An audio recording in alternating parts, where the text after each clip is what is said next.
Hello everyone. कैसे हो सब लोग।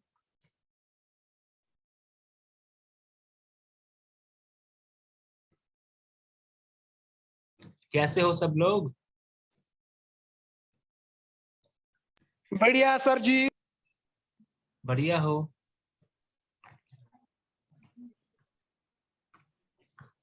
सब बताओ ना। कैसे हो सब लोग। अभी सबको आने देते हैं, वेट करते हैं, उसके बाद क्लास स्टार्ट करते हैं। सर आप ठीक हो? हाँ जी सर, मैं भी ठीक हूँ। आप बताइए, आप कैसे हैं। तो सर शुक्र अल्लाह का। Good.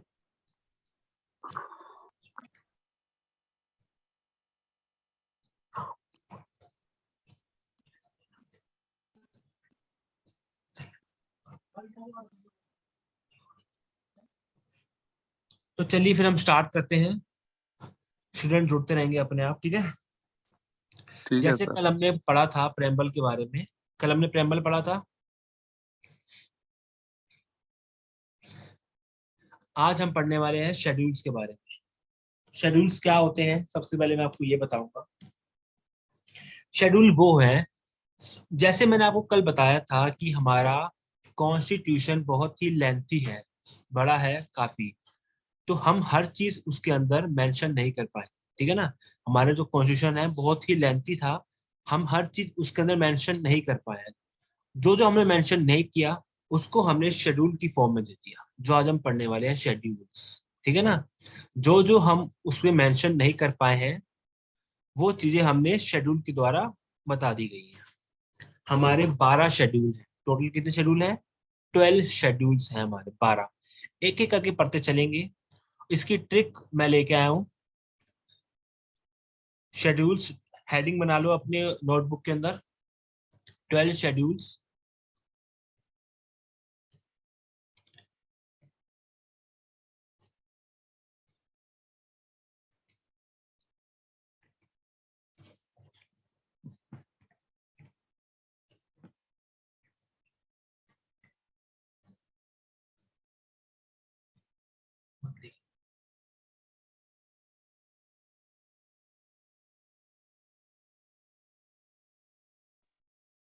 Extra topics in tabular form that has not been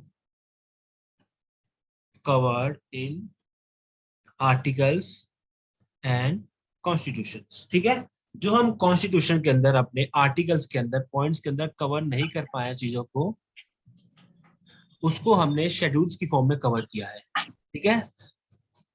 तो हमारे 12 शेड्यूल्स हैं। इसकी ट्रिक बताया था मैं आपको शेड्यूल्स की याद करने की। लिखिए, TEARS, tears of old PM. इसका पीएम से कोई लिंक नहीं है, आप पीएम से लिंक मत जोड़ना। ये एक ट्रिक है याद करने की। इससे एक वर्ड्स निकलेंगे, टी से एक वर्ड निकलेगा, ई से एक वर्ड निकलेगा, ए से एक वर्ड निकलेगा, ठीक है। मैं फुल फॉर्म लिखते जा रहा हूँ। सेम ऐसे ही टेबल जैसे बनाया है मैंने, सेम अपनी नोटबुक में ऐसे ही बना दूंगा। Affirmation, territories, emoluments. Affirmation, R for Rajya Sabha, S for schedule area, O से अदर शेड्यूल एरिया, एफ से फेडरल स्ट्रक्चर। जैसे सेम मैं कर रहा हूँ ना, वैसे ही आपने नोटबुक में अपनी सेम करना है। ओ से ऑफिशियल लैंग्वेजेस, एल से लैंड रिफॉर्म्स, डी से डिफेक्शन लॉ, और पी से है पंचायत,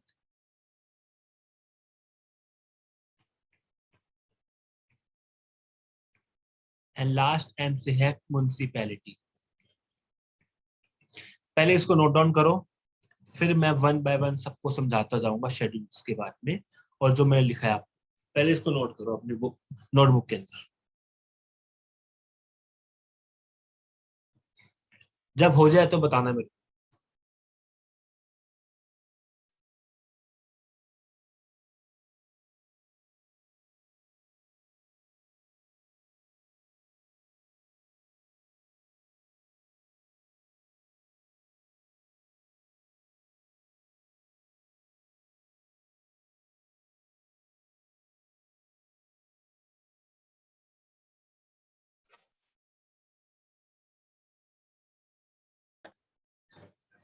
सबने लिख लिया शेड्यूल्स को? Tears of old PM note down कर लिया सबने?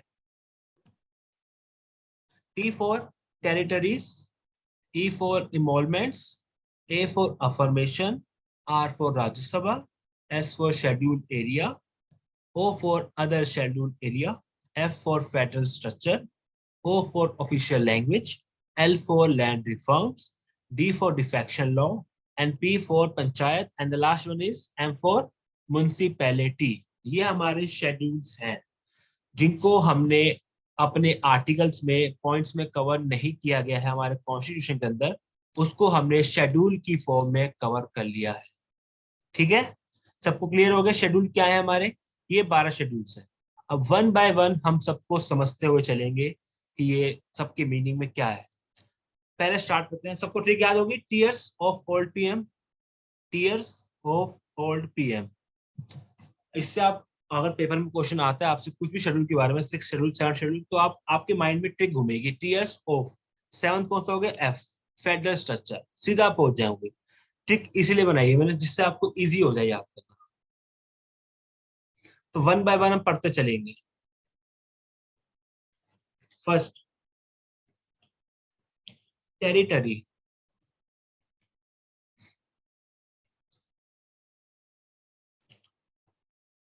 इसमें क्या था हमारे टेरिटरी के अंदर? इसमें बताया गया हमारा India plus name of states plus UTs, जिसमें कहा गया इंडिया है और इंडिया में स्टेट्स हैं और इंडिया के अंदर यूटीज हैं। ये बताइए इंडिया में कितने स्टेट्स हैं? 28 states plus 8 union territories.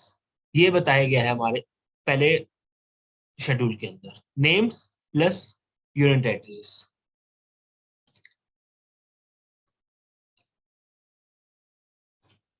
Names plus area, ठीक है। फर्स्ट शेड्यूल में क्या बताया गया है? इंडिया प्लस उसकी स्टेट्स प्लस उनकी टेरिटरी।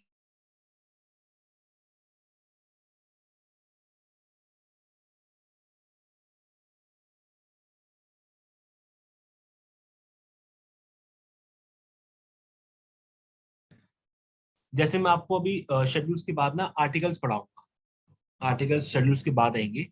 तो उस आर्टिकल 1 में भी सेम ये लिखा गया है, India is union of states. India union of states है, बस ये लिख के छोड़ दिया वहां पे, खत्म कर दिया उन्होंने काम। India is a union of states, कुछ कवर नहीं किया गया, इसलिए उसको शेड्यूल की फॉर्म में, फर्स्ट शेड्यूल टेरिटरी की फॉर्म में कवर किया गया है, जिसमें बताया गया कि हमारे स्टेट्स 28 है और 8 यूनियन टेरिटरीज हैं। उनके नाम बताए गए सब स्टेट्स के और उनका एरिया, कितना एरिया है उनका स्टेट्स का, ये बताया गया।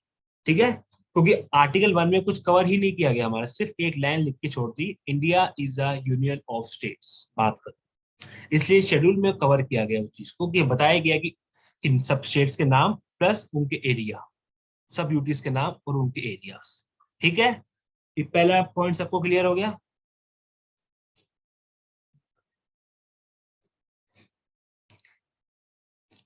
नेक्स्ट पॉइंट की ओर चले।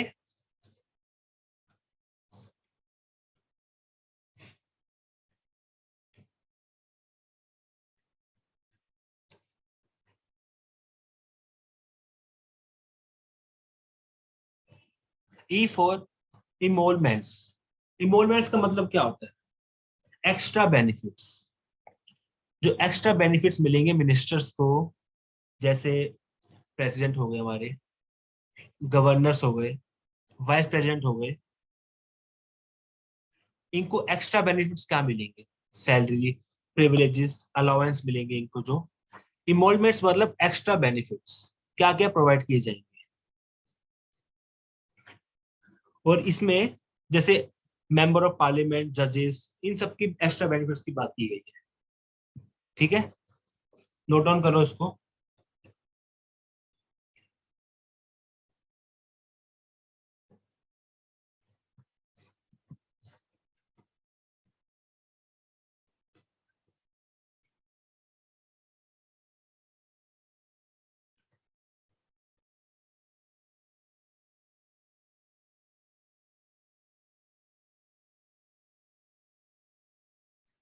मैं आपको वन बाय वन लिखते जा रहा हूँ कि इसमें किस किस इमोलमेंट्स की बात की है, किस किस को एक्स्ट्रा बेनिफिट्स मिलेंगे। लिस्ट में लिख रहा हूँ, उसको अपने कॉपी में लिखिए। इन सबको एक्स्ट्रा बेनिफिट्स मिलेंगे, सैलरी अलाउंस,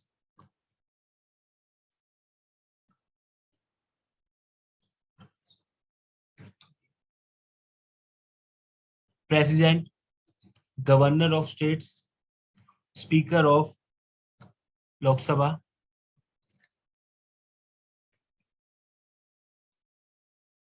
डिप्टी, जजेस of Supreme court,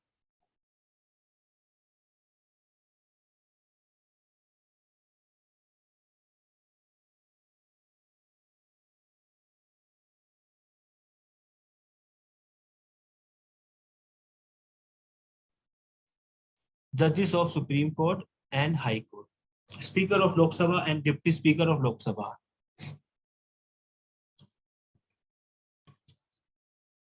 and the last one is CAG,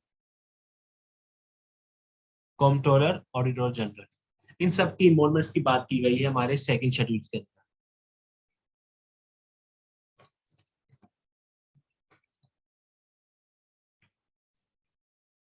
और chairman and vice chairman of Rajya Sabha, हमारे लोकसभा के अंदर स्पीकर होता है और राज्यसभा के अंदर चेयरमैन होता है। ये तो बात तो पता होगा आपको।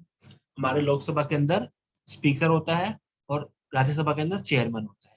तो दोनों speaker of Lok Sabha and chairman and vice chairman of Rajya Sabha, इन सब के इन्वॉल्वमेंट्स की बताए गए हैं बेनिफिट्स, इन सबको एक्स्ट्रा बेनिफिट्स जो प्रोवाइड किए गए इन्वॉल्वमेंट्स सेकंड शेड्यूल में ये बताए गए हैं।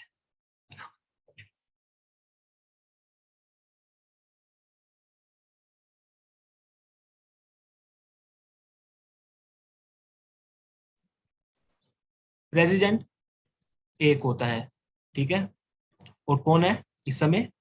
Mister Ramnath Kovind. Governor of states, her states के अलग अलग गवर्नर होते हैं, ठीक है। 28 स्टेट्स है तो 28 गवर्नर्स है, नाम हमें नहीं पढ़ने होंगे, ठीक है।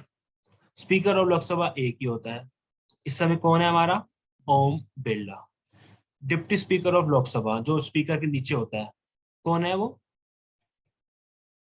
इस समय कोई भी नहीं हो, हमारा डिप्टी स्पीकर ऑफ लोकसभा इस समय कोई भी नहीं है, याद रखना इस चीज को, ठीक है। जजेस of Supreme court and high court, मैंने कल आपको फिर बताया था, जजेस हमारे सुप्रीम कोर्ट के 33 होते हैं +1 CJI, जो इन सबका हेड होता है सब कोर्ट का, ठीक है। जजेस ऑफ सुप्रीम कोर्ट होते हैं हमारे 33 +1 होता है CJI, जो सुप्रीम कोर्ट के सब जजेस है ना 33, उनका एक हेड होता है, 34 हो गए टोटल, ठीक है। और CAG, comptroller auditor general, comptroller, इनको भी हम पढ़ेंगे आगे जाकर क्लास में, सब बताऊंगा आपको आगे आगे की क्लास में दिए जा करके। ये भी एक होता है। इस समय कौन है हमारा? GC Murmu, GC Murmu. सब नोट डाउन कर लिया इसको। ये सब सेकंड शेड्यूल में बताए गए इन्वॉल्वमेंट्स के बारे में, जो एक्स्ट्रा बेनिफिट्स मिलेंगे, इन सबको एक्स्ट्रा बेनिफिट्स मिलेंगे, अलाउंस मिलेगा, सैलरी हो गया, प्रिविलेज हो गया, सब कुछ एक्स्ट्रा मिलेगा इन सबको, जो मैंने आपको लिखे हैं शीट के अंदर।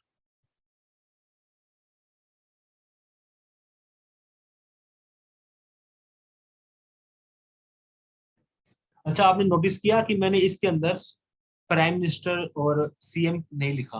क्यों नहीं लिखा? प्राइम मिनिस्टर CM नहीं लिखा, तो आप इससे याद कर सकते हैं कि प्राइम मिनिस्टर और CM नहीं है, बाकी सब है।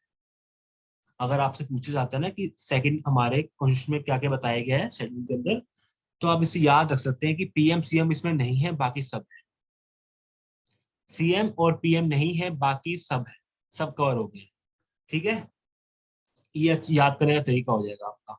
अब आगे इन सबको याद करने बैठोगे आप, president, governor of state, speaker, deputy speaker, जजेस, CAG भूल भी सकते हो आप, कंफ्यूज भी हो सकते हो। और इससे आप आसानी से याद हो जाएगा CM और PM नहीं है, बाकी सब सब है। स्पीकर हो, गवर्नर हो, प्रेसिडेंट हो, जस्टिस हो, सब है।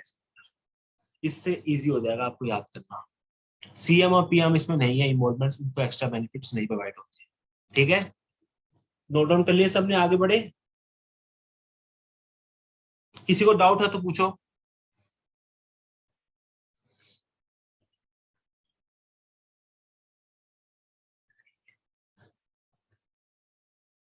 बोलो, किसी को डाउट या सबको क्लियर है लाइन? दो शेड्यूल पढ़ाया मैंने, दोनों क्लियर है? चैट में अनम्यूट करके बताओ मेरे को।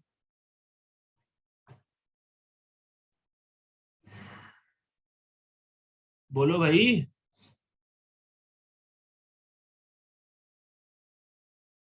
नोट कर रहे हो क्या?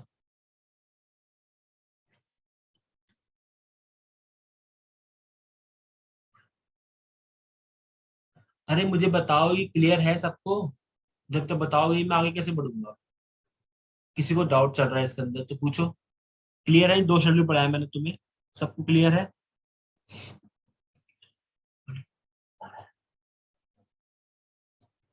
ठीक है, कैरी ऑन सब। अब अगला पढ़ते हैं हम थर्ड शेड्यूल की ओर। क्या है? A4 TEA में क्या आएगा? A4 affirmation. अफर्मेशन का मतलब होता है ओथ। ओथ, शपथ। शपथ लाते हैं ना, ओथ शपथ। मैंने आपको प्रेसिडेंट टॉपिक में पढ़ाया था ये, कि प्रेसिडेंट को ओथ कौन दिलाता है? CJI। अगर जिसने मेरी प्रेजेंट की क्लास अटेंड की होगी ना, तो उससे पढ़ा होगा कि ओथ प्रेजेंट कौन दिलाता है? CJI। इन्हें हमें इस टॉपिक में शेड्यूल में इतना ही है बस, कि ओथ के बारे में बताया गया इसके अंदर, कि ओथ कैसे दिलाई जाएगी, किस किस को ओथ होती है, सब शपथ। बस किस किस को शपथ, जैसे प्रेसिडेंट्स हो गए, वाइस प्रेसिडेंट्स हो गए, मिनिस्टर्स हो गए, MPs हो गए, मेंबर ऑफ पार्लियामेंट्स, इन सबको शपथ कैसे दिलाई जाती है, इन सब में बात की गई है बस। नोट डाउन करो।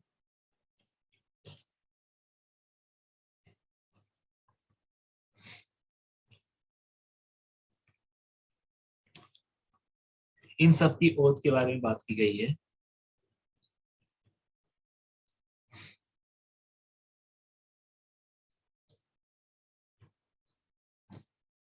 नोट डाउन करो first point. Ministers of India, जो जो इंडिया के मिनिस्टर्स है, उनकी ओथ के बारे में बात की गई है। पार्लियामेंट के मेंबर्स की बात की गई है, MPs। सुप्रीम कोर्ट के जजेस की, हाई कोर्ट के जजेस की, CAG की, और स्टेट के मिनिस्टर्स की।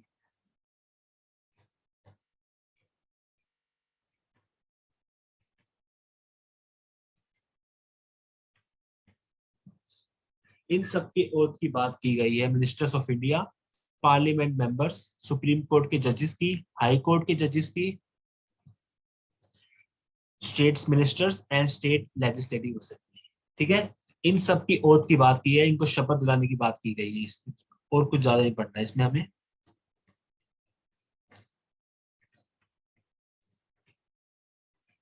और इसमें प्रेसिडेंट वाइस प्रेसिडेंट की बात नहीं की गई, इस बात को याद रखना।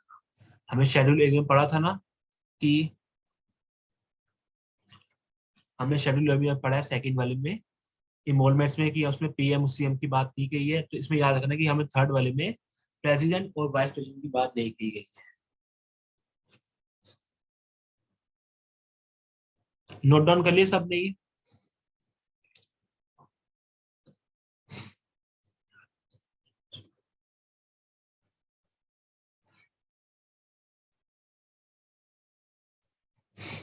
सबने नोट डाउन कर लिया? बताओ मुझे। आगे बढ़े फोर्थ में। फोर्थ पढ़ते हैं हम राज्यसभा। R4 राज्यसभा।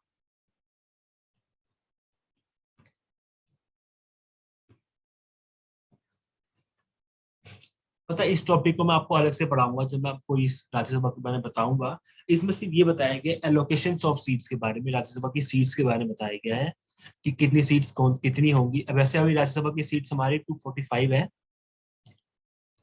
इस सीट्स के बारे में बताया गया, इस सीट्स में कितने कहाँ से जुड़ेंगे स्टेट्स के लोग, इन सीट्स के बारे में बताया गया है। बट मैं आपको इसको अच्छे से एक्सप्लेन करूंगा जब हम राज्यसभा का टॉपिक पढ़ेंगे। ठीक है, अभी इसको पढ़ने की जरूरत नहीं, सिर्फ ये याद कर लो, एलोकेशन ऑफ सीट्स। 245 सीट्स है राज्यसभा के अंदर। जब हम राज्यसभा का टॉपिक पढ़ेंगे ना, उसमें आपको अच्छे से डिटेल में साफ बता दूंगा कि क्या है राज्यसभा। ठीक है, सिर्फ आप जो मैं लिख रहा हूँ वो लिख लो बस। फिफ्थ क्या था हमारा? Schedule area. इसको मार्क कर लो, इंपॉर्टेंट। फिफ्थ एंड सिक्स्थ, ये दोनों आपके इंपॉर्टेंट है, सबसे ज्यादा पेपर में पूछे जाते हैं आपके। फिफ्थ और सिक्स्थ पढ़ाऊंगा, सबसे ज्यादा पेपर में आए हैं। Schedule areas. शेड्यूल एरियाज वो होते हैं जो अनडेवलप्ड एरिया होते हैं, अनडेवलप्ड, जो ज्यादा तरक्की नहीं कर पाते, अनडेवलप्ड जिनका जिनका लिटरेसी लेवल लो होता है, जहां पे अच्छे खासे अमाउंट में ट्राइबल पाए जाते हैं, गुड ट्राइबल पॉपुलेशन। ट्राइबल पता है ना आपको, जनजाति है, आदि मानव, जहाँ पे अच्छी खासी ट्राइबल पॉपुलेशन पाई जाते हैं, लिटरेसी लेवल लो होता है, और अनडेवलप्ड एरिया जो होते हैं ना, उनको हमने शेड्यूल एरियाज कहा है। और ये डिक्लेयर कौन करता है कि शेड्यूल एरिया है? ये डिक्लेयर करते हैं हमारे प्रेसिडेंट, कि इस स्टेट को हम शेड्यूल एरिया डिक्लेयर करते हैं। कौन डिक्लेयर करता है? प्रेसिडेंट। पेपर में पूछा जा चुका है already. Schedule area declared by, 4 options आपको दिए थे, उसमें प्रेसिडेंट आपका आंसर सही था। ठीक है, वो एरियाज जो अनडेवलप्ड है, जिनका लिटरेसी लेवल लो है, और जहाँ पे good amount of tribal population पाए जाते हैं। ठीक है, और कौन कौन से वो एरियाज हैं, इसके नाम भी लिख लो आप। ऐसी हमारी 10 स्टेट्स हैं जिनके अंदर शेड्यूल्ड एरियाज है। नोट डाउन करो, 10 states. First Jharkhand, second Odisha, third Rajasthan, fourth MP means Madhya Pradesh, 5 for Andhra Pradesh, 6th Maharashtra, Telangana 7th, 8th ऊपर लिख रहा हूं मैं छत्तीसगढ़,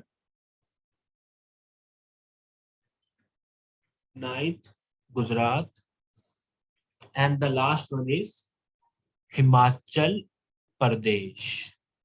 ये हमारे 10 शेड्यूल्ड एरियाज हैं, जहां पे मैंने आपको बताया लिटरेसी लेवल लो है, अनडेवलप्ड एरिया जो है, जहाँ पे good amount of tribal population पाई जाती है, जनजातीय लोग, आदि मानव टाइप जो होते हैं वो पाए जाते हैं। कौन डिक्लेयर करता है शेड्यूल एरिया को? प्रेसिडेंट। ठीक है, ये हमारी 10 स्टेट्स हैं जिस जहां पे शेड्यूल एरिया जिनको डिक्लेयर किया गया है। सबने नोट डाउन कर लिया इसको, शेड्यूल एरियाज को?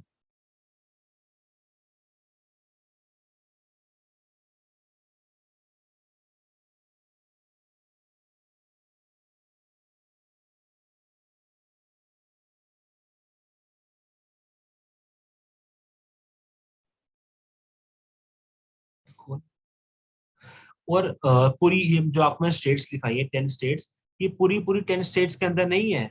10 स्टेट्स में जो कुछ एरिया है, जैसे झारखंड का कुछ एरिया शेड्यूल एरिया को डिक्लेयर किया गया, उड़ीसा के कुछ एरिया को हमने शेड्यूल एरिया डिक्लेयर किया, राजस्थान की कुछ एरिया को, पूरा राजस्थान को शेड्यूल एरिया नहीं कवर कर दिया, कुछ एरिया को हमने उसको शेड्यूल एरिया कवर किया है। ठीक है,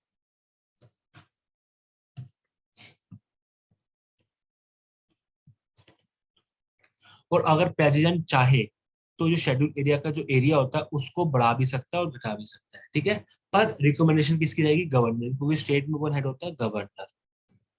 ठीक है, अगर प्रेसिडेंट चाहे तो उस एरिया को इंक्रीज भी कर सकता है और डिक्रीज भी कर सकता है, बढ़ा भी सकता है और घटा भी सकता है, बट रिकमेंडेशन किसकी रहेगी? उसको गवर्नर की, क्योंकि स्टेट में तो गवर्नर होता है ना मेन, तो उसकी रिकमेंडेशन रहेगी, पर प्रेसिडेंट कर सकता है, इंक्रीज भी कर सकता है और घटा भी सकता है। जो हमारे स्टेट में शेड्यूल्स एरिया है उनको कम भी कर सकता है और बढ़ा भी सकता है। कुछ कुछ एरिया है स्टेट्स के अंदर जो शेड्यूल्स एरिया है, जो मैं लाइन लिख रहा हूँ उसको लिखो।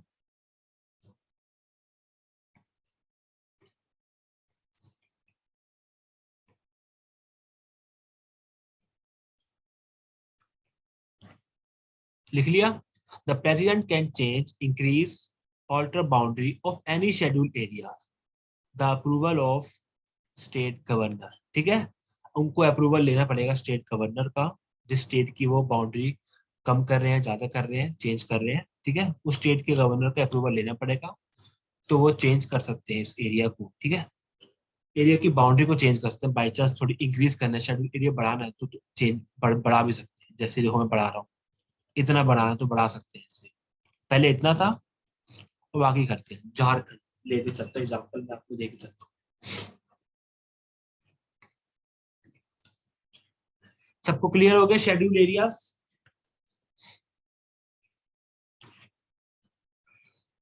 अब नेक्स्ट चलते हैं, हम आगे बढ़ते हैं। किसने लिख लिया सबने ये?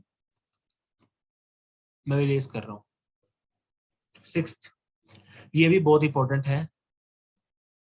Sixth schedule, other schedule areas. हमने अभी पढ़े शेड्यूल एरियाज, ये आते हैं हमारे अदर शेड्यूल एरियाज। इसके लिए मैंने आपकी एक ट्रिक है, 5 हमारे ऐसे स्टेट है जहाँ पे अदर शेड्यूल एरियाज है। जो पहले 5 थे अब 4 हो गए। हाँ, पहले 5 थे अब 4 हो गए हैं। पहले तो मैं ममता की फॉर्म में पढ़ाता था बच्चों को। पहले थे 5, मैं पहले उनको ट्रिक मैंने बना रखी थी ममता के नाम से, बट अब एक घटा दिया गया है, एक डिक्रीज हो गया तो 4 हो गए हमारे। ठीक है, जिनको आप याद कर सकते हैं एटीएम की फॉर्म में, एटीएम, एक और एम लगा देना आगे। और जो इसमें सारी स्टेट्स है ना, ये एटीएम वाली सारी नॉर्थ ईस्ट की स्टेट्स है। ठीक है, इस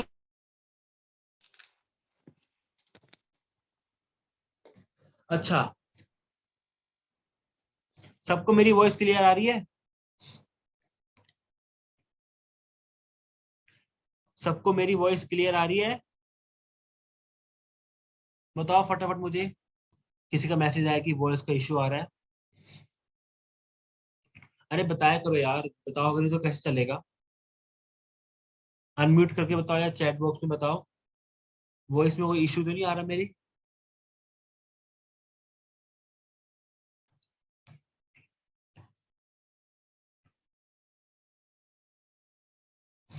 आ रही है, अब तो नहीं आ रही, मैं बोल रहा हूँ तो। अब आ रही है वो इशू मेरी वॉइस में? मे बी कोई थोड़ा नेटवर्क इशू होगा।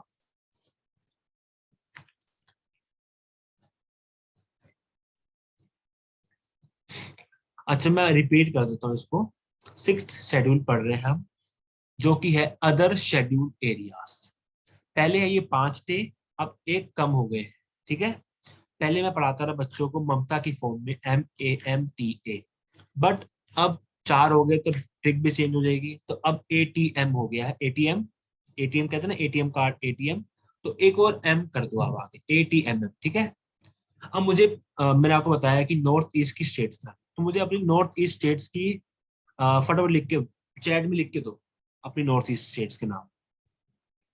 चैट बॉक्स में फटाफट मुझे नॉर्थ ईस्ट स्टेट्स के नाम लिख के दो।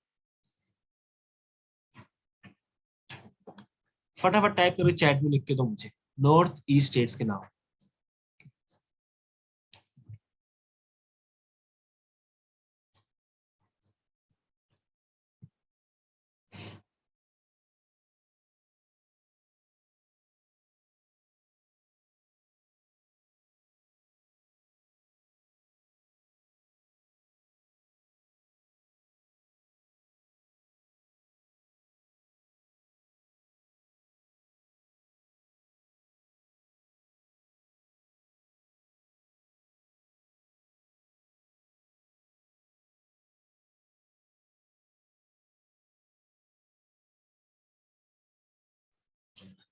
किसी ने लिखा नहीं?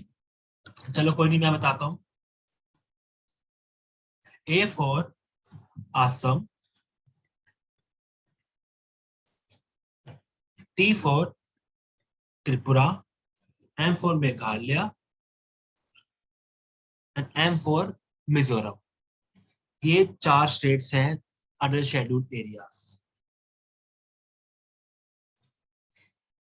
यहाँ पर क्या बनाई गई है, चारों स्टेट्स के लिए अलग से बनाई गई है ऑटोनोमस, ऑटोनोमस डिस्ट्रिक्ट काउंसिल। एक अलग सी काउंसिल बनाई गई 4 स्टेट्स के लिए। ठीक है, जो सिर्फ इन 4 स्टेट के लिए काम करेगी। और इन और और इनको एडीसी की फॉर्म याद कर सकते हैं आप। इनको फॉर्म कौन करता है? ऑटोनॉमस डिस्ट्रिक्ट काउंसिल को फॉर्म कौन करता है? हमारे गवर्नर करते हैं। ठीक है, इन चारों को अलग से बनाई गई है इनके लिए ऑटोनॉमस डिस्ट्रिक्ट काउंसिल। मैंने एटीएम की फॉर्म में बताया ना आपको। इनका काम क्या रहता है, ट्राइबल पीपल के लिए काम करते हैं ये। किसके लिए काम करते हैं, ट्राइबल पीपल के लिए। जनजातीय, मैंने आपको बताया था ना शेड्यूल में भी, जनजातीय जो लोग होते हैं, आदि मानव लोग, उनके लिए काम किया जाता है। अलग से बनाई गई है हमारे लिए ऑटोनॉमस डिस्ट्रिक्ट काउंसिल। वो कौन फॉर्म करते हैं, गवर्नर फॉर्म करते हैं। इन 4 स्टेट्स में हमारी अदर शेड्यूल एरियाज है, ठीक है। एटीएम की फॉर्म में आप इसे याद कर सकते हैं।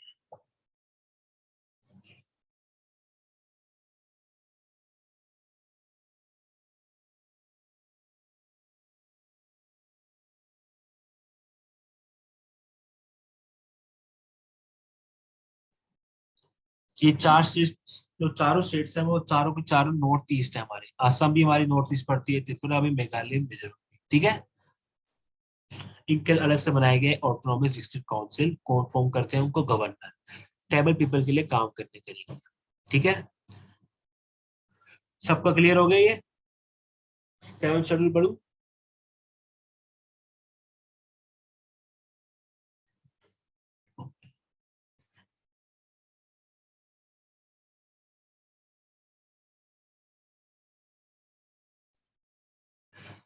सबने नोट डाउन कर लिया 6 शेड्यूल एरियाज को।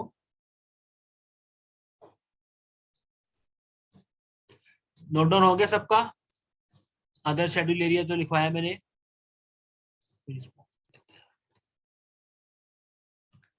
अरे अनम्यूट करके बोला करो यार, अनम्यूट करके या चैट में लिखा करो। हो गया, ठीक है। अब मैं आगे बढ़ता हूँ 7 शेड्यूल की ओर। 7 एफ था हमारा, टीयर्स ऑफ। ओ का एफ, एफ क्या हुआ हमारा, federal structure. F for federal structure. Federal का मतलब क्या होता है, फेडरल का मतलब होता है distributing powers, distributing of powers between centre and state. Centre और स्टेट की पावर्स को डिस्ट्रीब्यूट करना। सेंटर अपना काम करेगी और स्टेट अपना काम करेगी, ठीक है। दोनों की पावर्स को डिस्ट्रीब्यूट करना, आधा आधे इसमें बांट देना, ठीक है। सेंटर अपना काम करेगी और स्टेट अपना काम करेगी। इसमें 3 लिस्ट आती है, इनके अंदर 3 लिस्ट आती है। फर्स्ट आती है हमारी यूनियन लिस्ट, सेकंड आती है हमारी state list, and the third आती है हमारी कॉनकरेंट लिस्ट। कॉनकरेंट लिस्ट, यूनियन लिस्ट वो होती है जो हमारी सेंट्रल गवर्नमेंट काम करेगी, जिस पे हमारा सेंट्रल गवर्नमेंट का अधिकार होगा लॉ बनाने का। That means parliament. Centre means केंद्र, ठीक है ना, केंद्र। कौन लॉ बना सकता है, पार्लियामेंट, सेंट्रल गवर्नमेंट। किसके ऊपर, किसी भी टॉपिक के ऊपर, जैसे डिफेंस हो गया हमारा, एक्सटर्नल अफेयर हो गई, सिटीजनशिप हो गया। इन सब के ऊपर सिर्फ यूनियन लिस्ट ही बना सकती है, मतलब सेंट्रल गवर्नमेंट ही बना सकती है लॉ, ठीक है। इसमें स्टेट लिस्ट का कोई हाथ नहीं होगा। जो मैं लिख रहा हूँ साथ में वो भी सबको लिखते जाओ कॉपी में रखते हैं। रेलवेज हो गए, पोस्टल्स हो गए, ठीक है। और स्टेट लिस्ट के अंदर क्या आएगा, अगर देखा जाए तो यूनियन लिस्ट के अंदर टोटल 100 आइटम्स है हमारी। मैंने आपको थोड़ी एग्जांपल दे दी, डिफेंस हो गया, सिटीजनशिप हो गया, फॉरेन पॉलिसी होगी, ठीक है ना। वैसे टोटल लिखा जाए तो हमारे यूनियन लिस्ट के अंदर 100 आइटम्स है, 100 सब्जेक्ट्स है, मतलब 100 टॉपिक्स है। अब बढ़ते हैं हम सेकंड, स्टेट लिस्ट।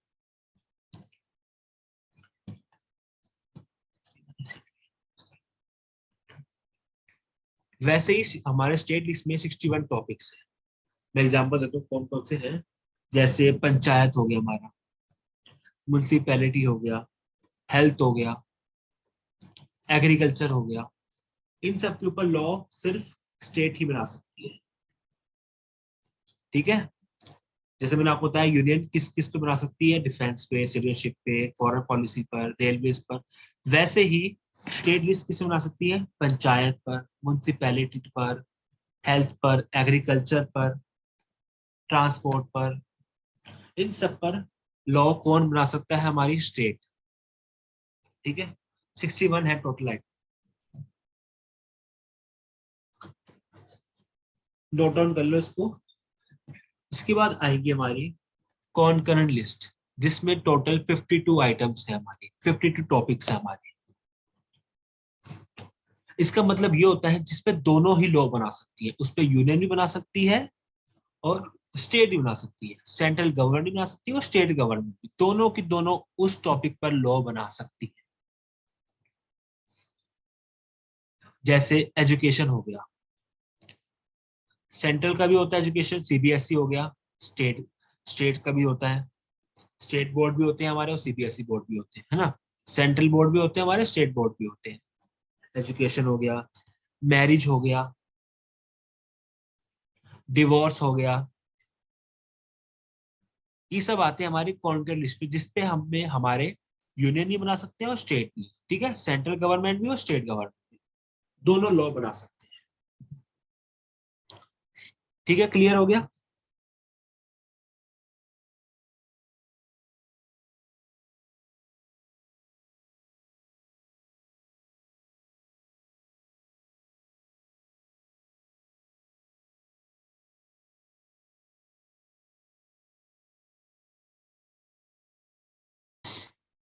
आज हम सिर्फ 8 शेड्यूल तक ही पढ़ेंगे, ठीक है। 7th पढ़ रहे हैं हम, खत्म करूंगा इसको।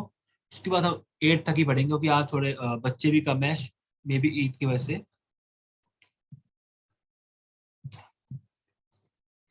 आप अपनी ईद की सेलिब्रेशन करना, ठीक है। मैं आपको आज 8 तक ही पढ़ाऊंगा, उसके बाद हम कंटिन्यू करेंगे नेक्स्ट की क्लास में। कल तो आपकी क्लास रहेगी नहीं, आप सेलिब्रेशन करेंगे अपनी ईद की। उसके बाद मैं आपको डे आफ्टर टुमारो मैं आपकी क्लास लूंगा, 4 मई से। हम 8 के बाद से स्टार्ट करेंगे दोबारा, ठीक है। आज तो मैं आपको 8 तक पढ़ा दूंगा, 8 के बाद से हम हमारे बचेंगे 8 करा दूंगा मैं, 9th 10th 11th 12th, 4 schedules बचेंगे हमारे। वो मैं आपको 4 मई को हमारी मतलब डे आफ्टर टुमारो क्लास जब लूंगा उसमें कवर करा दूंगा, ठीक है। आज हम 8 तक ही पढ़ेंगे। आज अपनी आप थोड़ी ईद की सेलिब्रेशन कर लेना अपनी, ठीक है।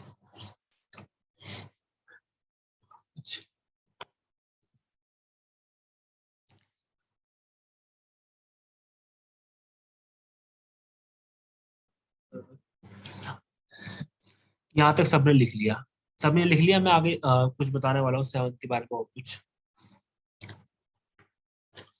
कल मैंने आपको पढ़ाया था प्रेम्बल, उसमें मैंने आपको बताया था 42 अमेंडमेंट एक्ट के द्वारा 3 वर्ड्स को ऐड किया गया था, ठीक है ना। 3 वर्ड्स को ऐड किया गया था हमारे प्रेम्बल में। कल मैंने आपको प्रेम्बल पढ़ाया था, तो उसमें 42 अमेंडमेंट एक्ट के द्वारा 3 वर्ड्स को ऐड किया गया था। वैसे ही सेम 42 अमेंडमेंट एक्ट में जो हमारे 5 सब्जेक्ट्स को स्टेट लिस्ट से लाके कॉन्करेंट लिस्ट में डाल दिया गया। हमारे 5 सब्जेक्ट जो स्टेट लिस्ट के अंदर थे उसको ट्रांसफर कर दिया गया किसमें? कॉन्करेंट लिस्ट में। कॉन्करेंट मतलब बताया अभी, दोनों के पास अधिकार होंगे कि वो इस पे लॉ बना सकती है, स्टेट भी और सेंट्रल भी। कौन कौन से 5 सब्जेक्ट हैं जो ट्रांसफर किए गए थे? First, education. Second, forest. Third, weight and measures. Fifth, weight and measures.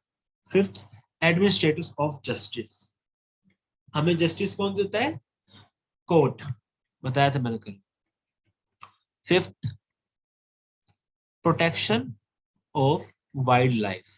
ये 5 ऐसे सब्जेक्ट थे जो स्टेट लिस्ट से हटा के ट्रांसफर कर दिए गए थे कॉन्करेंट लिस्ट में, ठीक है।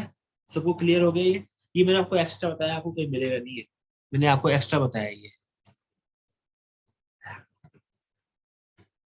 वेरी इंपॉर्टेंट है ये, पेपर में पूछा जा सकता है आपसे कि ऐसे कौन से सब्जेक्ट्स हैं जो कि स्टेट लिस्ट से लेके ट्रांसफर करे हैं कॉन्करेंट लिस्ट में।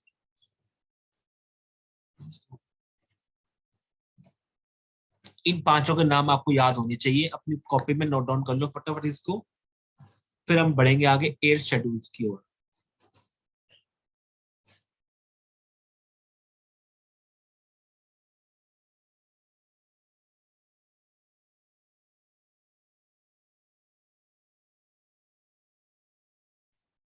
अच्छा, मैंने आपको कल प्रेम्बल पढ़ाया था। अभी मैं बात कर रहा हूँ 42 अमेंडमेंट एक्ट के द्वारा 3 वर्ड्स को ऐड किया था प्रेम्बल में भी। तो वो 3 वर्ड्स कौन कौन से थे मुझे बताओ फटाफट चैट बॉक्स के अंदर। कल ही मैंने पढ़ाया है ये। चैट बॉक्स में लिख के तो फटाफट 3 वर्ड्स कौन से थे जो ऐड किए गए थे, मैंने आपको कल लिखवाया था। चैट बॉक्स में बताओ मेरे को डायरेक्ट मैसेज।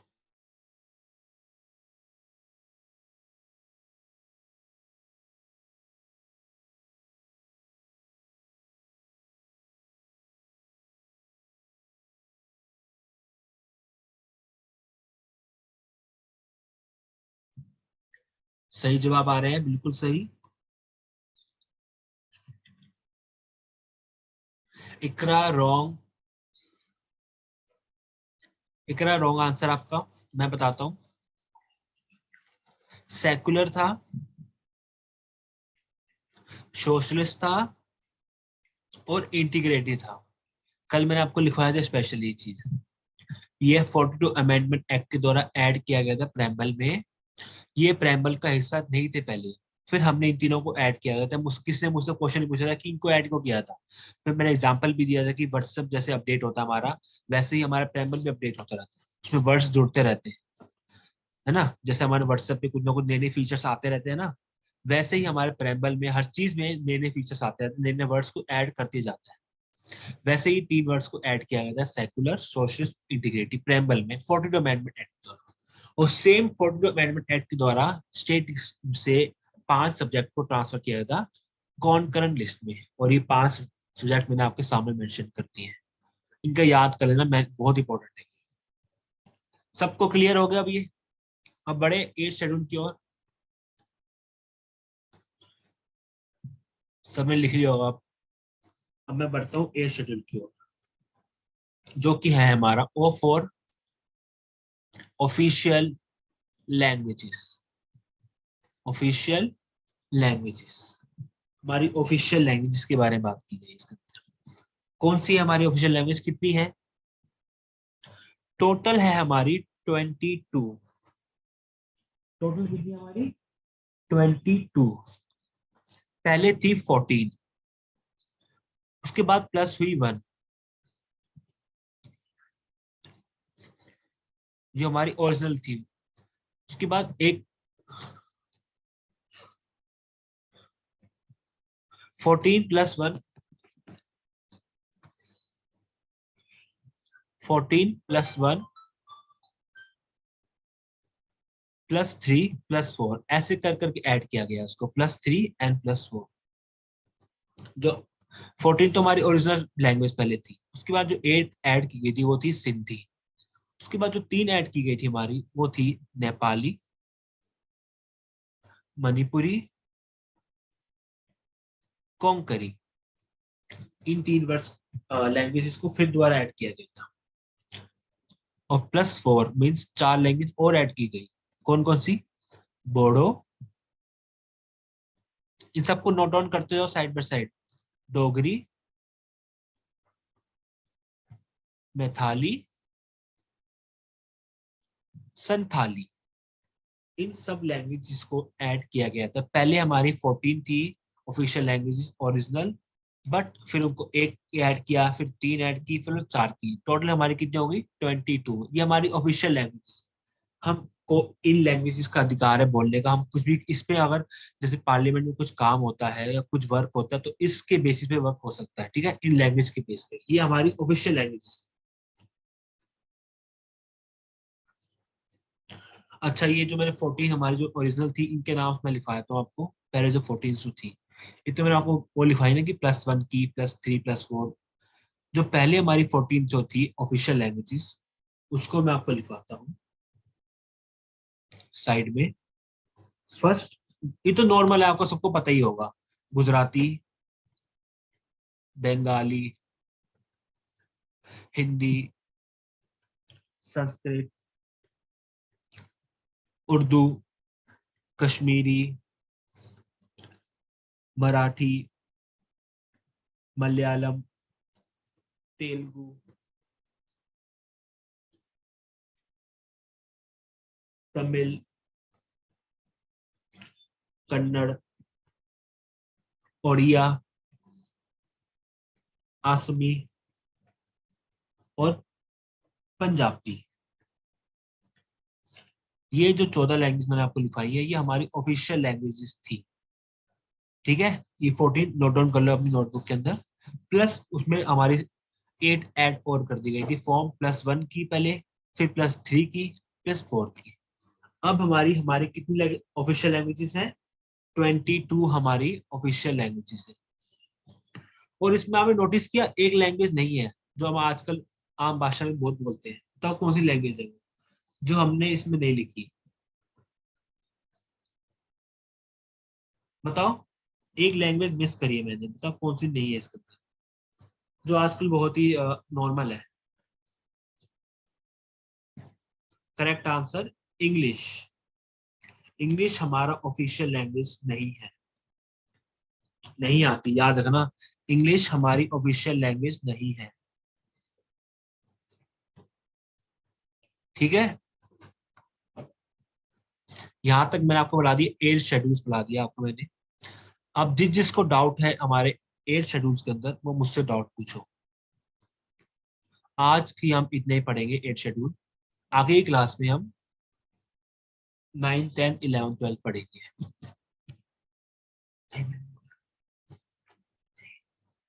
पहले मुझसे डाउट पूछो जिसको डाउट है।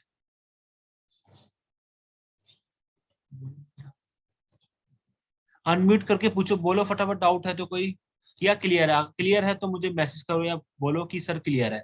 अगर डाउट है तो डाउट पूछो।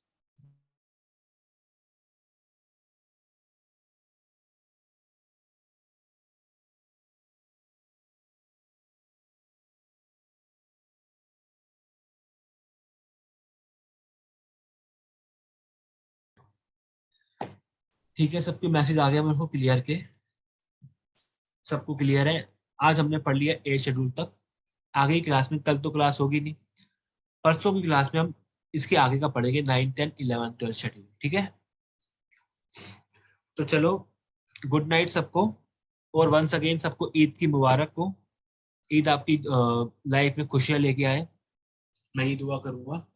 वंस अगेन सबको ईद की मुबारक हो। Good night. ठीक है, अब मिलते हैं अगली नेक्स्ट क्लास के अंदर। और इसकी रिकॉर्डिंग मैं आपको ग्रुप में शेयर कर दूंगा। अगर दोबारा रिवीजन करनी हो तो रिवीजन करना, नहीं तो आपने नोट्स बनाया ना, उससे रिवीजन करो। आपने खुद के अपनी लैंग्वेज में नोट्स बनाए जो। ठीक है, तो गुड नाइट, मिलते हैं अगली क्लास में।